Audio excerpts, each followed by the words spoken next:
everything red as Arne Slot and his team have come to town. And welcome to Open Training. We are live from the Lincoln Financial Field, the iconic home of the Philadelphia Eagles, and Liverpool have taken over the stadium. Arne Slot has granted the fans the opportunity, and a priceless opportunity too, to see their heroes continue to prepare for this coming Premier League season. And as ever, we're here giving you the chance also to see the rigours of a high-intensity session in the sweltering heat, with Game 2 of the US Tour not too far away and struggling under the heat. All three of us, 32 degrees. It feels a lot warmer, John. It certainly does, especially when he's standing here. We're in the shade earlier. But, of course, pre-season's always like this. Wherever you go to Scandinavia, even in England to a certain degree, this is what it is. But it's always good to, and you can see the setting here is lovely. Pitch is great. Lads are looking forward to it. What do you make of the place, Ian? We've obviously been in Pittsburgh prior to this, but this looks purpose-built as a sports city. People inside here with all kinds of different accents that have travelled hours and hours to just see Liverpool train today. Yeah, it just goes to show how big Liverpool Football Club is in America. It's all about the fans, and it's great for the fans to come and see the live open session. So, and they get nearer the players as well. This is what Liverpool Football Club's all about. You know, we see ourselves as one big family club, and you know, I think there's 25 million Liverpool supporters in the US alone. So it just goes to show how big Liverpool is. And Philly is, as you say, a sporting city because, of course, if you look at this complex, it's a great stadium, but just next door, the Phillies play the baseball, and, of course, the 76ers play basketball, all within the same complex. So it's a real sporting hotbed. This stadium is down as a 2026 World Cup stadium as well. They've hosted plenty of big friendlies before. They're expecting this place to be close to full as they take on Arsenal, who played Manchester United last night as well. We'll talk about that a little bit later on. But you talked about the pitch, John. You talked about the facilities. Is that fascination for you as former world-class players as well, to watch them train and see how things maybe look a little bit further on, even the subtle differences to how Jurgen Klopp used to set them up? Absolutely. I thought you talked about when we played, because of course we didn't have any of this. We just ran around on the grass outside the hotel. Yeah, I mean, listen, pre-season's about getting fit, and we saw the game the other day. He's tinkering with systems. All the players are on here, so it's really about getting the players up to speed, giving them as many minutes as possible. They are going to be as fit as they can be because, of course, professional footballers now come back, not like an hour, they come back fit. So it's just about, you know, having a look at the young players as well. And I think this will be a harder test, and of course Betis was a difficult test, but it's just about feeling his way around the club and the staff and the new players. Yeah, I feel so. I think even the warm-ups now is completely different, and I think what the manager's doing, he's putting, he said, this is the way we're going to play. You know, if you do the same as Jurgen, you know, it's going to be very difficult. So I think it's change your plan, and it may like for some players, it may not like some players. But I think what Slot's done is he put his foot down and said, this is the way we're going to do, even like from the warm-up. What ideas do you get about those differences and how they might manifest themselves next season under a new manager? I don't think we are going to be as heavy metal as Jurgen in and out of possession, because, you know, we know the way we played, and if you think about the team, Jurgen's teams, not necessarily in the last year or two because of injuries and certain situations, but if you think about the three hard-working midfield players in Milner, Henderson and Fabinho, and then got the ball forward really quickly and in counter-attacks, whereas I think that we're going to be a bit more considered. You can see we're going to build up a little bit slower, so therefore we may need more technical players in midfield. So as much as it'll hopefully have the same result, but in terms of the way we play, I think we're going to be a little bit more possession-based and probably not press us high up for the whole 90 minutes as Jurgen did. So, you know, but that's what the manager wants, so that's what we have to do. Will there be that fascination amongst the players as well, Ian? You know, as John alludes to there, some will fit, some will not, some will think this is a real chance for them to push on in the first team now. It's a great chance, I think, as John said. You know, I think when Jurgen there, he was pressing from the front. I think now we'll most probably be a bit more concentrate, you know, on the back, and maybe hit them on the break. You know, looking at the first game, the way that they played, you know, they played like 2-2-2 and things like that. So, and they play like a little box in there as well. So it gives a chance for maybe the two wide ones to come inside. So it'll be interesting. And some will take to it quicker than others. But at the end of the day, it's a chance for everyone to stamp the place, and they say, and that is done in training. Yeah, I think you look at what they can do in training, and they need to take that into a game. But these players have not when you say, yes, they are Jurgen's players, but a lot of them have only been around for 1 year, 2 years at the most. Of course, you have Virgin and people who are there throughout, but the majority of them have only been there 1 or 2 years, so they haven't really been completely indoctrinated into Jurgen's way that we saw from the team, you know, with the Manes and the Firmino. So these players would have come from a clubs who probably have never played the way Jurgen played before, so I think it'll be easier for them to adapt. Szoboszlai, for example, has only been there for 1 season, so I think it'll be easier for him to adapt to what Arne Slot wants, whereas I think that had it been the old Jurgen team who had played for 6-7 years in that way, it would have been more difficult because it's still a relatively new team.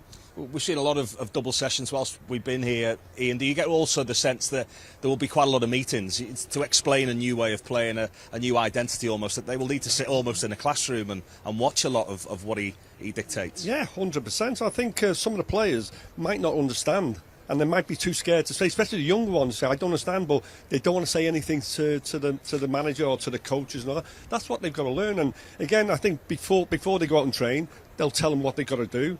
And I think what he is, he looks at every single training session. So after the game, they'll have a meeting and say, oh, you didn't do this, you didn't do that, or well done, you've done this and you've done that. And I think after a few training sessions, the good players, the ones, they'll take it on board and they know what to do. And the players help each other with that as well, John? Well, I think the senior players will. But of course, they will have to be helped as well because, of course, it's something new. But I suppose if you're more experienced, you understand different systems, different styles. But I think that coming over on the plane, we're sitting next to about 3 or 4 of the analysts that have got their computers out. And, of course, they will be going through that as well. So I think that as much as we're seeing this, what we won't see is when they actually get them, as you say, like in a classroom. Won't be a classroom, but they'll sit down with a player and show him certain tactics on. I mean, there's about 10 iPads out, and Sammy was sitting next to someone who's showing them what they do. So, of course, this is a big feature in modern football, whereby in our day, that's used to show you, whereas there it's much easier to then just show them on a computer that this is where you should be, this is what we're going to do in training, this is why we're doing it. So they're going to be very thorough. Attention to detail is going to be very, very, very important. But I'm sure by the start of this season, the players will be accustomed to what he wants. Just behind where John and Ian are stood are the goalkeepers at the moment as well, and this was a common theme during the reign of Jurgen Klopp. The goalkeepers would come out early. This is almost the mood setter. This Taffarel out there, the Brazilian legend, very strict rules on how this game would be. It's one touch, ball needs to stay off the floor, and he reckons he's the world champion at this game. Well, I hope they've got good hands. Keep the ball out the net. And that's a big feature of modern goalkeeping now as well. You see them, they're probably not going to do goalkeeping. Because you play out from the back. I mean, Bruce would have been brilliant at this, but this is the big change. You see goalkeepers now who can juggle, who can pass, and most of the session, that's what it is. You know, in the old days, it's just about making saves. So that is obviously how football has changed. I think it's part of the game now, isn't it? You know, I think they look at what they are on the ball, not with the hands. Yeah. And that's what football is, because you actually become a sweeper now. The goalkeeper becomes a sweeper. So that's very, very important, but not keeping the ball up all the time. Well, Bruce was way ahead of his time. I think he's thinking of making a comeback because he would love this. It is a mood setter, and I suppose the atmosphere that you create on a training ground and on a pre-season camp when you're away for such a long time, living in each other's pockets is so important. The goalkeepers, listen, all goalkeepers are frustrated footballers, I can tell you that. They always have been. They couldn't play football. I remember I used to speak to Jan Mulby. He said, goalkeepers can't be footballers, so they go in goal. Given a chance, they would want to be out there. So now if you're going to encourage a goalkeeper to dribble and to pass, you can see they probably have more fun doing that than they do standing in goal and getting hit in the face. You wouldn't blame them, would you? It's very different now, though. They are almost like footballers and expected to be that way, aren't they? Yeah, and say like that's the way it is. They just go training, and you look at them when they go in goal very rarely. But I think it's all part of this pre-season is all about getting team spirit and what it's all about. And say it is a long time away, but it's very, very important. This will decide what goes on in the season. This 12 days or so, get it together, get your fitness and all that, get to know each other on and off the pitch and all that, and get ready for Ipswich game. And that's where it starts. The Ipswich game will start there, but this is very, very important part of the season. Off the pitch, how important is that during a period like this? Bonding is very important. Bonding is very important because, of course, particularly in such a big squad with so many international players, so many superstar players. In the old days when you had, you virtually had, you know who the 11 are going to be, and maybe have 2 or 3 and some others. So therefore you knew the hierarchy, you knew the pecking order, you knew who was going to play. Whereas with the squads that they have now, particularly here at Liverpool, it's important that they all bond together because, of course, they all think they should be playing because they're all international players, they're all good players. So that bonding and that togetherness, whereby when you're not playing but you're called upon to perform, that's when, throughout the whole season, that's going to be very important. So it's important for you to have that relationship off the field with your teammates. Because, of course, a lot of them are going to be thinking, I should be playing ahead of you. But if I like you and you get on well, that kind of like softens the blow a bit. We're all trying to spot the differences, and we're all trying to stay away from comparisons because they are dangerous in any part of football, aren't they? But the one thing that you do notice about Arne Slot is he's very hands-on. He's very comfortable in this environment as a coach as well, isn't he? Well, that is modern coaching, because in the old days the managers were Alex Ferguson and people like that. They didn't do the coaching; they were the managers. Whereas I think in the last 10 years you've seen a feature of what we call managers being head coaches, and of course head coaches, this is what they do. This is where they're most comfortable. This is where they're happiest. And for me, that is the most important thing. For the top man, whatever you call him, manager, head coach, he should be there every day, implementing his style on the team. Yeah, I think when you had Jurgen was like doing the coaching, but his man management skills was second to none. You know, he reminded me like when modern day Bill Shankly and all that. I think with Slot now, with what he's doing, he's concentrating. He's head coach, as John said. He's the head coach now, and any little thing like you look at the pitch, what the pitch is like. No, it needs to be different. It needs to be watered and all that. So I think that's the way that it is today, and that's the way it should be. And that's what the players have to learn from that. Are players more conducive to change now, do you think? More accepting of it? I think they are, because as much as nothing really changes in football, you have to tackle. You've got to win, you've got to try, you've got to close down together, you drop off together. Nothing really changes. But I think in terms of the details that's put onto the players and the way that the manager explains it, because in our day, you know, when a lot of experienced players, you go out and you play. And of course, you then learn from what you saw. Yeah. Whereas when you have so many new players coming in, every year new players come in, they have to learn a Liverpool way. And of course, this is a new Liverpool way. You learned it on the club for 8-9 years. Whereas now, so you have to implement a style that when new players come in, you have to teach them the new ways of playing, because they've come from so many different clubs. When you're at a club for 10 years, you get used to it. But every year, there are new players coming in. So you really have to concentrate a lot on implementing your style on them. Do you become creatures of habit as footballers? Yeah, I think, but it changes all the time, doesn't it? So yeah, we are. But I think this is a complete. Even like I say, when we were playing, it was like you have to think for yourself in a way. I think now with the coaches come now, the players want, coach, what do I do? What do I do?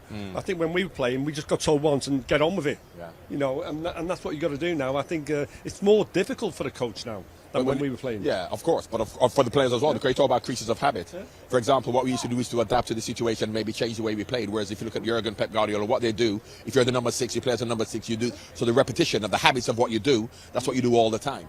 The problem I feel difference now is that if things change, they don't necessarily know how to change it themselves. Because, of course, Ronnie Moran's favourite saying was work it out yourself. I know I've told you that, but work it out yourself. Whereas now the coaches are just so dominant in that this is what you do.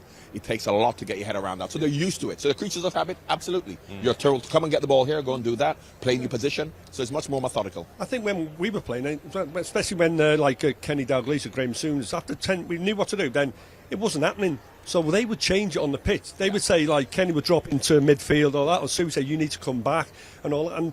But now they most probably wait till half time. Yeah. And that's the difference. Yeah. Goalkeeper's still out. We are waiting for Liverpool's first team to appear. They look as though they are looming large. Arne Slot out there just giving some final instructions to his coaches as well. It's funny you mentioned Ronnie Moran. When you look at the coaches, John, as we actually have Ronnie Moran's all-time favourites stood alongside you. Not so much Ronnie Moran. Arne Slot has been out here for half an hour. I mean, when Kenny was manager, Kenny would be having a cup of tea and a bacon sandwich, and when we started training, he'd come running out to join in the 5-a-side. Yeah. Whereas Arne Slot has been out here for the last half hour before the players, so that's where it's changed. But the coaches have always done that. So it's okay, Arne's out here, but the coaches have been out here, Johnny Heitiger, setting things up, and that is what obviously, you know, Roy Evans and Ronnie Moran used to do. But when you had a big squad and there's only 2 of you, whereas now they've got about 10 of them, so they can set it up much quicker. He was his favourite player, though, wasn't he, Rushy? Oh, he loved him. He loved him. Ask Aldo. Oh, no, Ronnie was great. I think, like you say, he used to shout at everyone, and when he stopped shouting at you, that was time to leave, because he said, I've got everything out of that player and all that. But I have to admit sometimes I did get away with a few things. He stopped shouting out at you for many years before he went to Juventus. It was the first day of recovery, the travel day, as they moved on to here to Philadelphia yesterday. So a little bit of yoga. Not sure how that would have gone down in your day, but there's all kinds of different techniques that they take on now to get them ready for the big game. Well, recovery is important. You know, and that's where the big change for me is the recovery. You know, getting in ice baths and stuff like that, and after the game, and then coming in and, you know, walking around. So the recovery, because it's very important. But the difference nowadays is that no football team was doing that, so therefore we were like everybody else. Whereas now you have to keep up with the modern times. Yeah, but I think, like, we were doing yoga, but it wasn't called yoga. We were doing, it's called stretches when we were playing. And that, so it's using the same muscles, but I think you're just updating and everything, and that's what it's all about. Yeah. And here come the players now for the, well, they call it pre-activation now, don't they? They'll have been in the gym for a long time this morning. All of those times will change now as to when they're expected to be in there and for how long. But that was the ultimate objective whilst they were here, John. Keep them fit, keep them ready. And we are, of course, looking for a vision of Curtis Jones. That was the only blow from the other night to lose him. Keeping them uninjured. You know, when people talk about being fit, you can be fit in terms of match fit, in terms of getting fit, or you can be uninjured. And of course, because as I said, players now are fit throughout the year, so they don't come back unfit. But it's just a question of keeping them uninjured and managing it, because of course now you manage it. You got your heart rate monitors. They don't over. In our day, you just ran until you dropped, whereas now they do manage it. But unfortunately, you know, injuries do happen. So unfortunately for Curtis, I hope he's not too serious, because he was someone, as you rightly say, we were looking forward to seeing, because he seemed the one to benefit from the new Arne Slot way more than anyone else, just in terms of what we saw on television, the way he played, and you know, all there he is just coming out now. So yeah, interesting times. You can tell by the noise who it was that joined Liverpool's group last there, Mo Salah. Coming out as well, and that seniority that loads of these young players will be taking on now. Mo, obviously, the person that leads them during this period and until the skipper comes back. But, you know, lots of these players, mid-20s, even early 20s, will have to take on that senior role now. Yeah, and that's what's about. No, it's great to see Mo as captain in the last game as well, and you only play for now and then you pass on the captain's armband and all that. So I think it's important, and when you get the likes of Curtis now, he's more like a senior one now. So he'll learn from that, but no, I think we're actually, I'm looking forward to it. Yeah, the thing about it is that you mentioned Curtis, even Conor Bradley. The thing about it is that as much as they're young players, they've been around the Liverpool for a while. They've come through the system, they've been young, they've come through knowing the Liverpool way. So as much as in age they're not senior, but in knowing what Liverpool is all about, they will be senior players. The one thing to say about that is that this is a new Liverpool with Arne Slot. So it's new for everybody. It's new for Mo, it's new for everybody. So as much as Mo is the leader because of his experience, his age and what he's done, in terms of an Arne Slot way or an Arne Slot vision, none of them really understand that. So you really just have to rely on their leadership qualities, not from a tactics or footballing perspective. There'll be plenty of intrigue amongst the players that are in that final third of the pitch. Two players that were at their finest in the final third of the pitch. Good qualifications to ask about it. They didn't play with a natural striker the other night. There was a chance for young Harvey Blair, Lewis Koumas, another Welshman who got the opportunity to play there. Amongst that really young group, there'll be this eagerness now to almost persuade the manager to play with a number 9 against Arsenal. Yeah, we did miss a number 9 in the last game as well, but it's a chance for these to do what they do. But the manager will look at what's happening in training. If they're doing in training, he said, you've got to go out there on the pitch and do that. But yeah, I did feel we would maybe. And I watched Carvalho. He made some really good runs, and the ball wasn't played. So sometimes as a striker, if you make 2 or 3 runs, you stop making them then because the ball's not coming. But I watched him. He made some 2 or 3 really good runs, but ball didn't come. Yeah, from out to in, obviously coming in from wide. And we know he will play with a number 9. He said that. But I think what he's done in the first game, he's played the senior players. You know, you mentioned a couple of the players there Blair, who could be a striker, but I don't think he would have played them just to play number 9. I think he wanted to play his strongest team and come and change. But that's not going to be a reflection of maybe even tonight or moving forward in the season. We're definitely going to have a number 9. I think this is what it's all about in training. Try different ways. Yeah. So it comes the Ipswich when that be the first one, but he might play. Say might play different again in the next game, but. And they go, this is what we want to do. We're going to do this way. And against the opposition, he might change against certain opposition as well. We're at the Lincoln Financial Field. It will be full as they take on Arsenal in a couple of days' time. This is the second day of recovery now. Liverpool having made that very short flight, 45 minutes or thereabouts, from Pittsburgh. And they're on, of course, now to Philadelphia as they take that step up in class. Against Arsenal, who took on Manchester United, beat them in the game but lost on penalties. We'll talk about them a little bit later on. You're listening to John Barnes and Ian Rush as we watch this training session that around 1,000 Liverpool fans have been allowed in to watch as well. The coaches obviously will have spent an awful lot of time with analysis from the other night. What will they be kind of picking up on most, do you think, from that game that they will want to see improved against Arsenal? I think they're looking on individual mistakes, individual decisions when they passed are in the right position, because of course from a tactical point of view, as we said, it's a completely different thing. Russia talked about the box that they played without a centre forward, so you know they're going to analyse that generally, but I think they're looking at the individuals to say, did they let somebody run off them? You know, did they pass at the right time? Is there a body angle? So they'll be looking at the individual performances in and out of possession, and of course that's where when it comes to the computers, you can't hide because they can show you in a bad position. And nowadays we could get away with it because the coach will say, you're in the wrong position. You say, no, I wasn't. Prove it. He can't prove it. Whereas now, the details of the individual performance is what they're going to be looking at. And they love that now, players, don't they? The clips. They become accustomed to studying their own game themselves. Well, that's what they do. They want to go to the analyst and they go say, what did I do? Did I do this and do that? And this generation. That's what it's all about. And say there's no hiding place no more. Yeah. Players just going through what we call the pre-activation now. You mentioned Got a warm up. Yeah, warm up. Yeah. You mentioned Carvalho before. He was probably the one that we noticed from being still pitch side that he was communicating with most. He's come back from a loan, obviously playing a completely different way for Hull City. That's a new load of information now with the new manager as well. Well, that's where nothing has changed. What has changed is when you're playing wide and you're close to the coach, you just get it non-stop. I remember when, I just couldn't wait for the second half to be on the other side because Ronald Moran just used to shout to the wide player on the left back. So as much as he was communicating to him most, it's because he's the closest. That's probably why he's making these inward runs to get away from him, because as a wide player, the coaches are always talking to him, and the fullbacks. Yeah, but he looks as if he's had a good loan spell every time he's been away, and the club love him, which is why they keep, because he's got this potential. Now, if the football is going to suit him, and maybe with Jurgen because of his physicality and the way that he plays, rather than being a more direct runner without the ball, maybe this is going to suit him on Arne Slot. It's going to be a big decision, I think, this season for not just him, but 4 or 5. Say, do we need to go out on loan for another season? Or no, he's ready now, and that's all comes from the training and the pre-season games. For the Ipswich game, I think some may go out on loan, to get more experience, and say, no, he's ready now. He may not be ready for the first 11, but he's in the squad as well, and he can come on and make a difference. And that's what the manager has to decide. But also, you see, because of course a lot of them here, there's still lots of big players to come back. So if you add another 6 or 7 players to this, there are obviously going to be some young players who will drop out. They'll then decide whether they're going to, because as much as they're here now, they think I'm in the first team squad, I've got a chance. Once the 6 or 7 players come back, they will then be further down the pecking order. They may have to go out on loan. Yeah, and when you've been on loan for a season, you don't want to come back and sit on the bench, do you? You have to make the decision and say, listen, I want to be playing week in, week out. If you're happy sitting on the bench, that's not a good sign. No. It must be difficult also, and it's a two-way thing, isn't it? Or, with your age at the club, the coach, the player, coming back from a really successful championship loan, it must be difficult then to go and sit on the bench or not be involved. It's difficult, and the most difficult thing for a lot of these very, very, very good young players who probably when we played, because we had a squad of maybe 14 or 15, so you can have young players in that.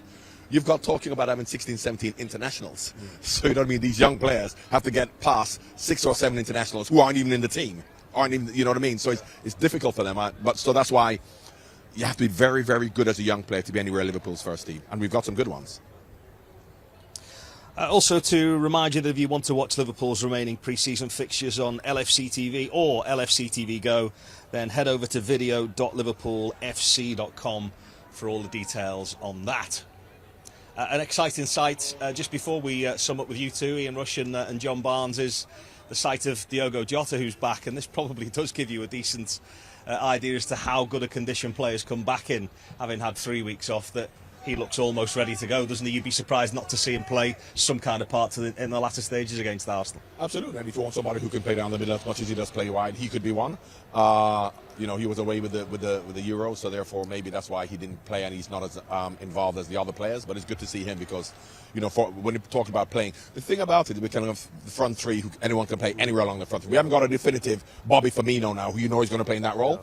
Cody Gakpo prefers it on the left, so that is a role that we really have to maybe chop and change with a few other players. I think he'd most probably come back fit in most of them really, because he's just there. It's very important as a player you get at least 2 weeks off, because if you go straight to another season, it's okay till Christmas, then you get tired. Yeah. So that's what again you've got to get into perspective what we're actually doing, and I think he'll be fit, he'll know what to do, and it's great to see another striker back. We spoke so many times about pre-season and its importance to keep players healthy rather than fit because they are, but he's one of those players, isn't he, Ian, that you look at Dogo Jota, if you can keep him in a great condition all season, there are very few like him in the Premier League. Yeah, he's most probably the most natural finisher at the club. No, he also, like I keep saying, he reminds me of Kevin Keegan. For someone small man, he's very, very good in the air, and he's got a football brain. And he's a natural finisher, so it's just hope that we see him keeps himself fit. And he's got a great attitude. You know, because there are times when he hasn't played, but he's come on and he's come on motivated, fully focused, does well if you come on for 5-10 minutes. And that's the best thing about this Liverpool squad, that, you know, and as I said, that's where the harmony, the togetherness, the team bonding is, whereby players who are international players who feel they should be playing more regularly, when they're called upon, they perform. It's funny that the player that comes off after most games with the most amounts of cuts and bruises on him is Dogo Jota. He is a bit like a throwback, isn't he? He's a bit too honest at times, the way he plays. So physical. He's unbelievable. Like, and they say for his size and everything, he gets stuck in, like, and he gives 100%. And that's that's all the supporters want. If they see someone 100% not playing well, they say, it's okay, you tried your best. And Jota, normally, he's 100%, but he also scores goals as well. It's been great spending some time with you. It's not the last time we will spend time together with Ian Rush and John Barnes, but thank you for your insight and your expertise as they put the microphones down for a while. And we're going to be joined by a couple of other Liverpool legends just around the corner as well. In the meantime, in this searing heat, it's climbing from 32 degrees, let me tell you at the moment. Let's enjoy the sight of this Liverpool team and the new look Arne Slot setup in full motion.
Just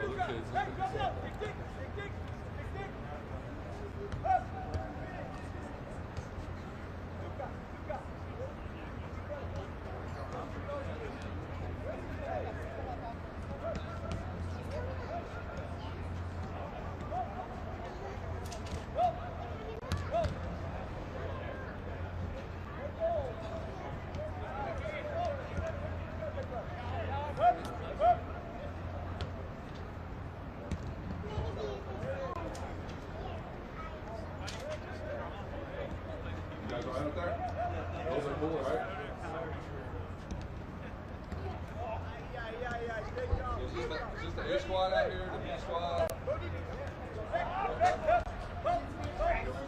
I'm going to head down in that direction. They're going to help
This is where all the smart people are, huh?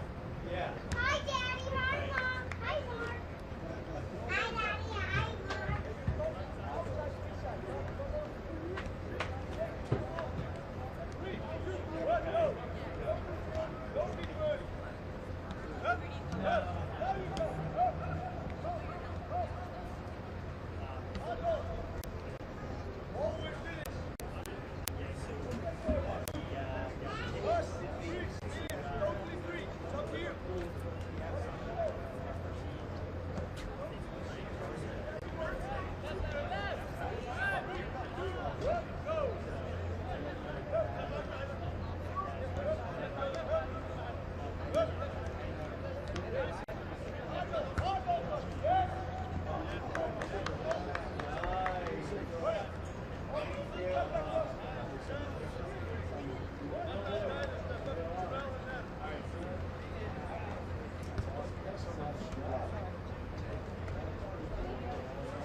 No, I did sell. It's just that it's a little expensive.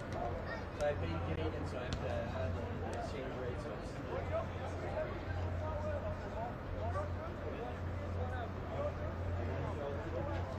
They do. It's 135. That is okay, but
We're at the Lincoln Financial Field here as a nice little insight for you as Liverpool's US pre-season tour really kicks into gear now. They've moved from Pittsburgh to Philadelphia. It's a real sporting city. This wonderful stadium is one that will be used in the 2026 World Cup.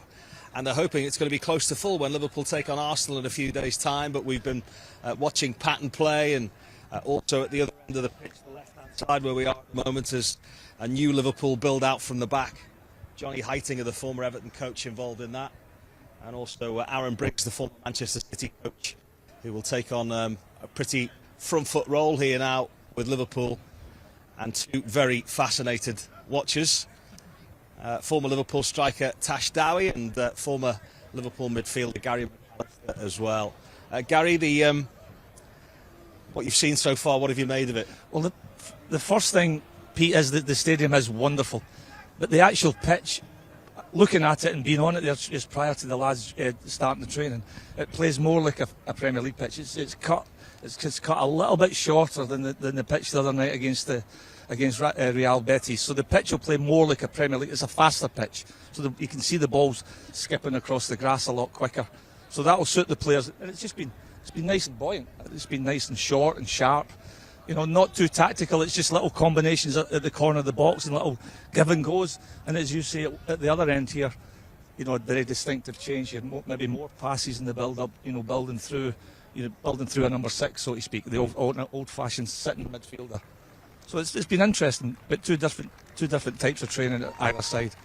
Very clear, subtle differences from time to time. You watch Liverpool train quite a lot, Tash. What are you noticing from this new look Liverpool? Yeah, so straight away I'm looking at the centre forwards, being striker myself, and you know, it's the intensity. Obviously, we knew that under Klopp, but it definitely, like Gary said, more combinations. You know, probably under Klopp it's a lot more get Mo in behind, you know, a bit more direct. But here you can see I think there's been 5 or 6 different patterns with a cross and finish. I think as a striker as well, that's all you want, is to get finishes on goal, get your confidence up, show the manager what you like. You've got Kumas and the other young lad that came on the other day. showing him what he's about. Obviously, they haven't got their number 9s there, you know, your Nunez's and Pete Gakpo's here. So this is a chance for them to obviously show the manager, look, I can score a goal, I'm prolific. And, you know, it's been great to watch. Everyone looks fit as well, looks in good condition in this hot heat. Yeah, 32 degrees is advertised. It feels close to 40 at the moment as well. My factor's on, Pete. It's definitely on. John Barnes was saying before that he thinks it will shape out to something less rock and roll than what Liverpool fans have been used to. Yeah. Would you go along with that? I would say that, you know, first impressions, that would be the build up. There was very much even when Batiste really pressed on Liverpool the other night, there was still that belief to try and build through the number 6 and build through the thirds of the pitch. But that doesn't go to say, you know, when Virgil comes back, who's very capable of hitting a 60-70 yard pass, if we can get the opponents defending on the halfway line, then that makes you think about Nunez, Diaz and Mo getting in behind. So, you know, this playing out from the back, there's method there and there's a purpose. The purpose is to try and drag the opponent towards you so you can get behind them. So I think that's what you can see so far in the game that we watched the other night, and obviously the training, what we're watching now. Johnny Heitinga spending an awful lot of time with the centre-backs as well. Former Everton man, played in the Premier League for a number of years. He's man-marking Nat Phillips and Jarell Kwanzaa as well, and probably trying to almost profess a completely different way of playing now. They're going to be on the ball a lot, aren't they? Yeah, and I think, look, when you look at these players, I think they want to. You know, as a football player, you want to get touches on the ball, you want to be involved. And I think also for a lot of these players that have been under Klopp for a long time, sometimes it's nice to have a freshen up, you know, a new start. So I think players will be excited by this. Players want to learn. And also, it gives you plan A's, plan B's. We know that this team and these players can be direct, can play, obviously, how they did under Jurgen for 8 years. But now, it's given them another different playing style, which I think then will only be a positive thing for the team. The other thing on that, Tash, Pete, is that players during games, you know, you know, when you're under scrutiny and under pressure, players have then got to make their own decisions. Is it on to play? Are we trying to play through a press that's maybe too strong? And sometimes the better pass is to maybe go a little bit longer. So it's a bit, you know, these are things you can train and work at, but once the game starts, the players have got to make the right decision and their own decision. 3 games to go for you. If you haven't subscribed so far, you might want to get online at video.liverpoolfc.com for details as to how you can subscribe to see Liverpool take on Arsenal, take on Manchester United. That also includes that package, of course, the Sevilla game that takes place at Anfield as well. The final touches by then, you would imagine, to Liverpool's brand new season. He's very, very hands-on. It was something we talked about before. How normal is this now in the Premier League for a manager to be as involved in the sessions as this? I think the managers we're seeing more often that they like to be on the grass. You know, he's obviously got competent coaches there who are leading the coaching sessions. But what we've seen, you know, just in that little bit crossing and finishing, little combinations there, you know, the manager was coming in and just going over little technical bits with individuals. You know, just little movements where to move the body and make sort of little shapes to disguise the pass. So that I think that's what you'll see. He's just picking out players and going and giving them little bits of technical advice. Harvey Blair is just jogging away from the action at the moment. We were talking about strikers with Ian Rush and John Barnes before, Tash, and in that position where there isn't a natural striker here, Dogo Jota, we imagine, will play some kind of role in that game in a couple of days' time. But if you were a youngster, this is the opportunity, isn't it, to kick this door open and say, I'd love to start against Arsenal in front of 60-odd thousand. Absolutely, and I think Harvey Blair had a massive impact the other night. I think first half, you could see we missed having that number 9. You know, we didn't create enough at all. And when he came on, he was energetic. I think his first action, he closed down the keeper, nearly created something. In my opinion, should have had a penalty. You know, you look at his physique; he's got everything. Reminds me a little bit like Jayden Danns, but probably a bit more dynamic and athletic. But yeah, absolutely, I'm really excited to see him play. And you're spot on. I think talking as well about Arne Slot and how involved he is right now, coming into a new club, he's going to be. And as obviously time goes on, you know, he'll have his different coaching staff that get involved in different things. But I know for a fact these players want to be impressing him. You know, no one else. You know, they want him to be involved. They want to be able to talk to him, ask him the questions, and it's great to see. It really is. Yeah, I thought it was impressive when he came on the other night, and dare I say it, he was a wee bit old school in his play. I thought he led the line. You know, it was like an old school centre forward. He was coming and linking. When balls went in from a bit longer distance, he was capable of getting it down in his chest and holding off defenders. I thought he protected the ball really well. And I thought he mixed his game up. He was looking to go behind. He was coming short. So. Bit of an all-rounder. But truthfully, we don't have that, do we? If you think of our number 9s, you know, the likes of maybe, yes, okay, Jayden Dance, who's a young kid, but your Nunes, they like to get in behind. Diaz, Mo likes to get in behind.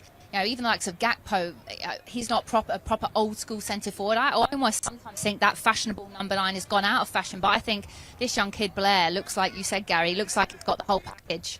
Yeah, he was a bit of a focal point for some of the decent play when he come on. I thought he just linked the game well. And it's always, as a midfielder, it's to have somebody in that central position who you know is just round the corner and the ability to just hit the centre forward and then go play off him. I think, you know, right across the pitch, especially across the middle of the park, you need a centre forward. He's usually a right-sided player as well, but he's being asked to do a job, and you find a lot of this in pre-season. Yeah. It's almost what represents the best opportunity to get one of these kids in the team. But the thing is, I think the fact is that just being a number 9 is not going to stand up today. I think you've got to be able to play right across the front, so it's like a front 3.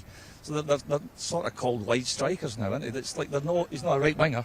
He's like a wide forward. That's why I retired. Could only play 9. You might also notice from this as well that Curtis Jones is not part of the session. I don't think any of expected him to be, and we're told it's more of a precaution so nothing to be overly worried about where Curtis is concerned. But you know, where Liverpool are concerned, they will have to pull the reins back on quite a few players. Tash, Dogo Jota will be one of them. He'll be desperate to play in a couple of days' time. Trey Ione, you'll notice, not out here either, just purely because he's so young. They have to protect him and not put him in the sessions as much.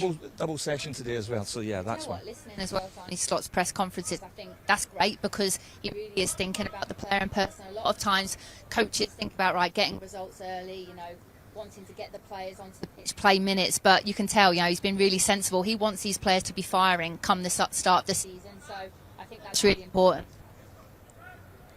Trey Ione as a player, as a former midfielder, Gary, you'd have been fascinated by the other night, though. I haven't seen a great deal, and that's the first sort of time I've seen him live. I tell you, he was really impressive. I'm thinking back to when I was 17. I did make my debut young, but I was nowhere near the level of these guys. To see a 17-year-old boy just go in and play with Liverpool's first team in a high-profile game, it was fantastic. Well, I need to tell you, because obviously having worked at the academy a little bit last season, so Trey came from Leicester and everyone was talking about him. And when I was with the under-18s, I remember his first session when he arrived, and straight away, you know, he just saw things that the other players at the under-18s didn't see. He was making passes, he was creating things, and I was speaking to Mark Bridgewater and Jay Spearing, and they said he'll be moving up very quickly, and within a month he's already getting involved with the first team. So absolutely special player, he really is. You know, there's a buzz about a player when the captain is asking where's the academy pitch, where they go and see him play. Go and watch him. I thought that was fascinating when Soboslai was saying the other night post-match, he's even difficult to foul. He's that good. He's that good. No, and the thing, he just looks comfortable in the environment, and all credit to the academy for giving him that, you know, that confidence to just go and back himself. But the thing for me is, you know, it's like watching midfield players today, you know, and not saying it's better when I played it, because then people before me said it was better when they played. No, but what I really like seeing about this kid is the fact that his first look seems to be forward. It's very easy for midfielders just to on a pitch and play safe the entire time. But when you get a midfielder who actually receives and faces forward and plays forward, and he played and followed as well, so he was doing a lot of things that I like to see. Fascinating insight for all of us here as Liverpool supporters, and we are going to just cut the sound from us for a moment so you can hear the conversations that are taking place and the coaching taking place as well as Liverpool reach the end of this training session. Tash Dowie and Gary McAllister, thank you for now. Thank you. We'll speak to them a little bit later.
Thank you.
We're at the Lincoln Financial Field. It's stop number 2 for Liverpool on this pre-season tour of the USA, and of course they take on Arsenal in a couple of days' time as well, having got the first one out of the way against Real Betis, a 1-0 win for Liverpool. And they step up in quality, step up in intensity. That's what the manager's asked for. And the session that's been taking place here today, the more goals they see and the bigger the cheer gets. What a goal that was. That was again what the manager's been looking for, just a little build up going into the final third. And then we've seen a longer ball over the top there for Mo, and his control was as we'd expect.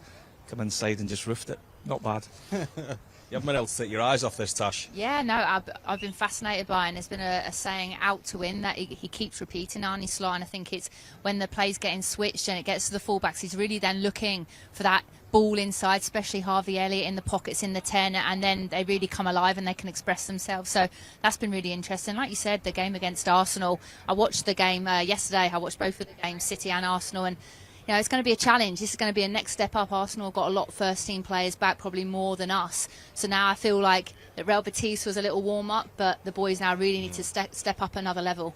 Did you feel that was an important game to win? Game number one, just to almost get it out of the way? Without a shadow of a doubt. That psychologically, I think, and the other important thing, winning the game is key, but also clean sheet.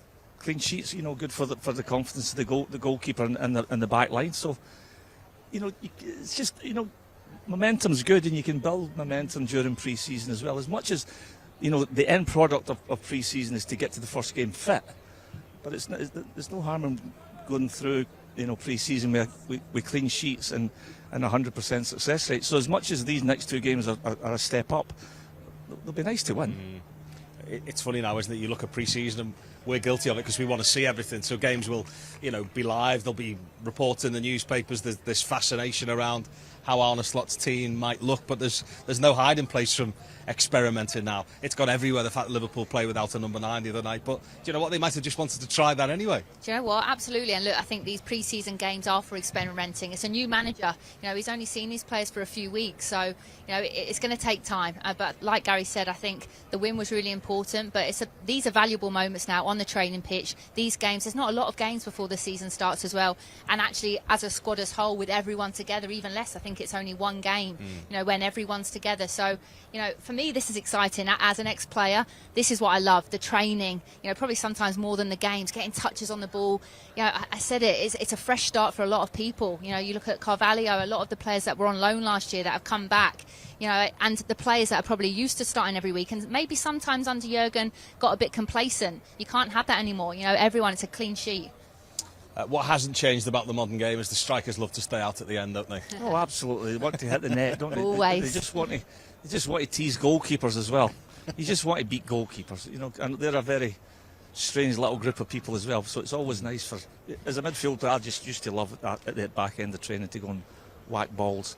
And then obviously, as I get a wee bit older and there was more sports science, some people would come and say, you've done too much. No.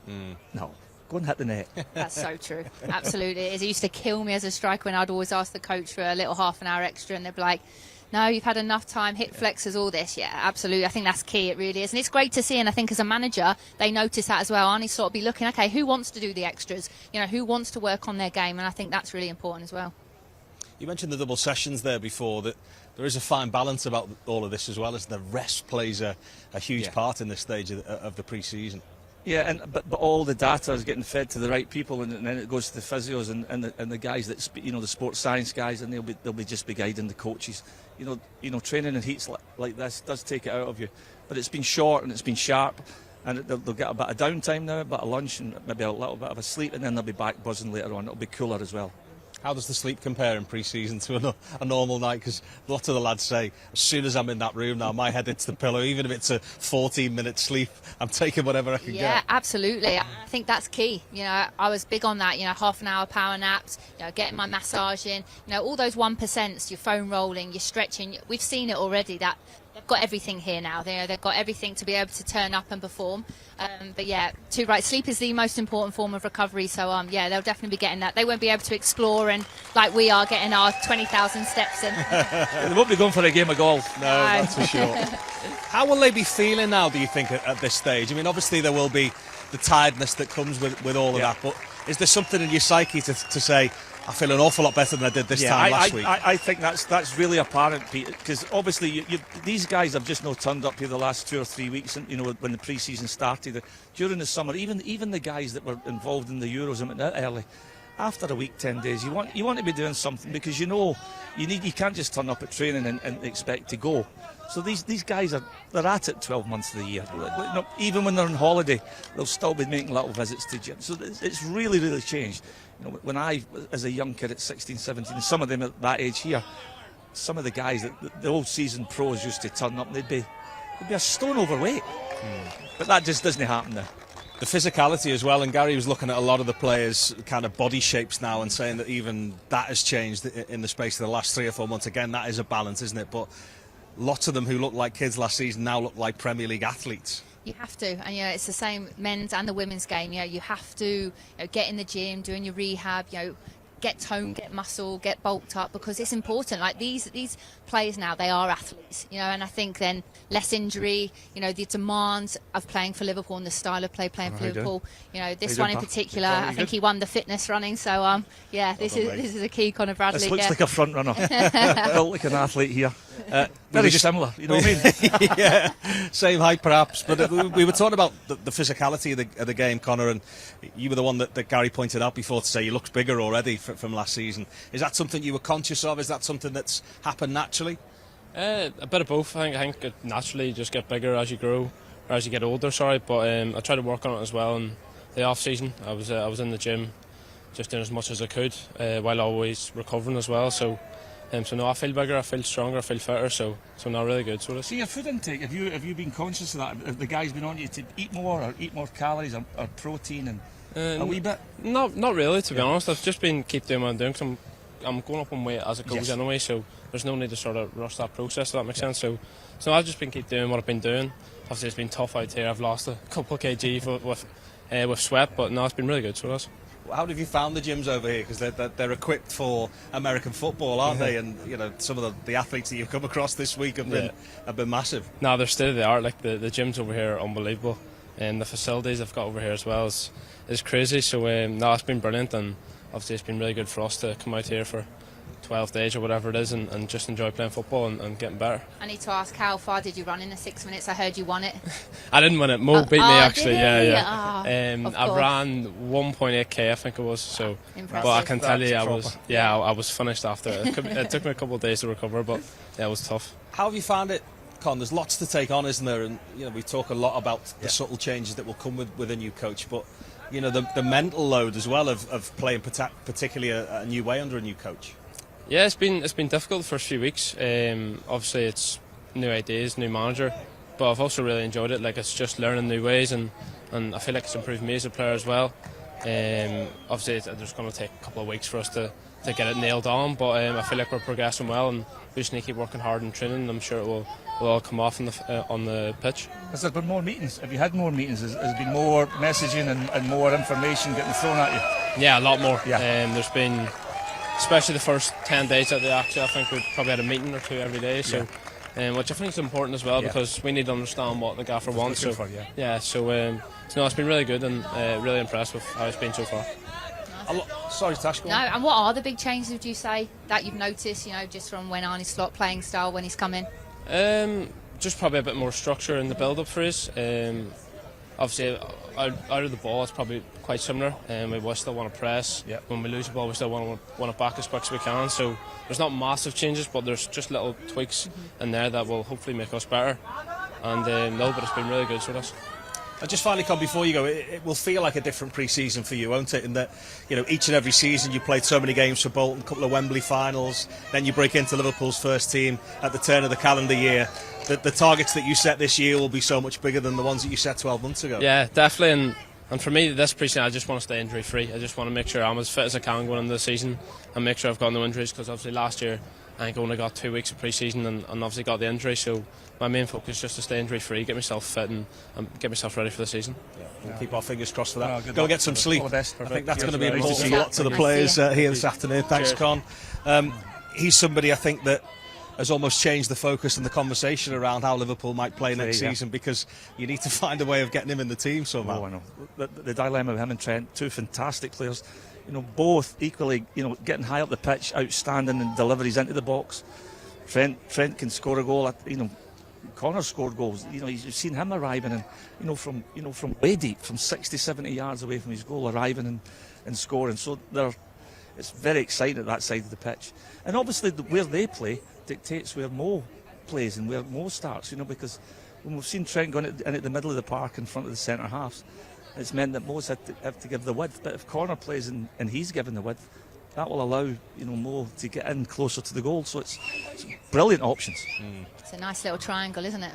He's just an unbelievable athlete, isn't he? We were talking about his physicality there before, but the way that modern day Premier League fullback plays, and you know, he had a good chance to score the other night. You get the sense that he will score goals next season as well. Yeah, absolutely. Yeah, I think in the appearances that he had last season, he had a handful of assists and a couple of goals. And I think Gary said it earlier, you have to have everything now. You know, you can't, you know, he's got obviously the fitness, but then he has to have the end product, which he's got. He can score a goal, he can assist. You even see then in training some of his balls, as a number 9, you're licking your lips thinking, God, I'd love to be getting on the end of them. And absolutely, you want competition. I think maybe in the past, the likes of Trent, your Mo Salahs, your Virgils, are people that probably know they're going to start every single game. That's not the case now, and I think that's great. As a player, you hate that complacency where you feel like, you're just guaranteed. It's no good for anyone. So absolutely, he's going to cause the manager a lot of headaches. I think for me, Pete, it was the game against Chelsea last year at Anfield when he actually arrived. It was just like, and being in the stadium and watching a young player, because when he spoke to the cameras prior to that, it was a young player, really just the enthusiasm and being excited of being part of Liverpool. But then that night, I just thought, scored a goal, made a goal, player of the match. He just arrived and sent a message to the fans like, I'm not that, you just by speaking to him there, he's not that young player just getting close to the first team players.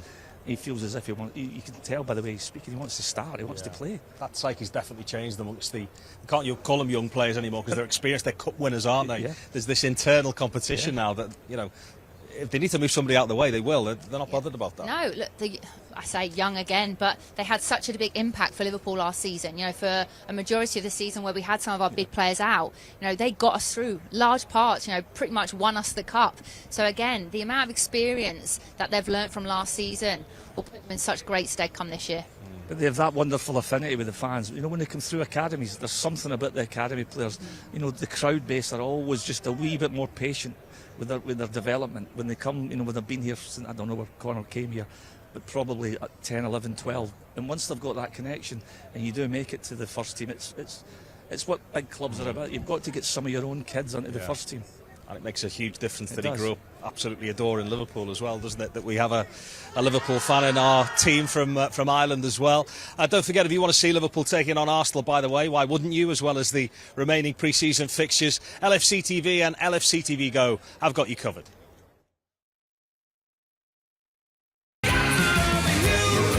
Left-footed, great ball. Watch every pre-season game live. Everything LFC, all in one place. Yeah, the action keeps on coming here on LFC TV and LFC TV Go. It's the late show on Wednesday night with Matchday Live back to build up to Liverpool taking on Arsenal. Once again at the home of the Philadelphia Eagles. It's such a fantastic venue. I know it's a school night in the UK, but it's the holidays, so maybe you can have a later start the next day. We're live on TV, we're live on Go, we're live on our socials with our pre-match build-up from 11:30 on Wednesday. That is 23:30 in military time, that's what they call it here. And the match action getting underway on TV and Go from around an hour later on Thursday morning in the UK. It's still Wednesday night here. It's all very confusing. We've been trying to work it out ourselves over the past couple of days. Subscription details, head over to video.liverpoolfc.com for all of the information. It's been joyous to spend time with Tash Dowie and Gary McAllister as ever. Hopefully you've enjoyed the insight too. Enjoy the rest of your Sunday. Bye-bye from us.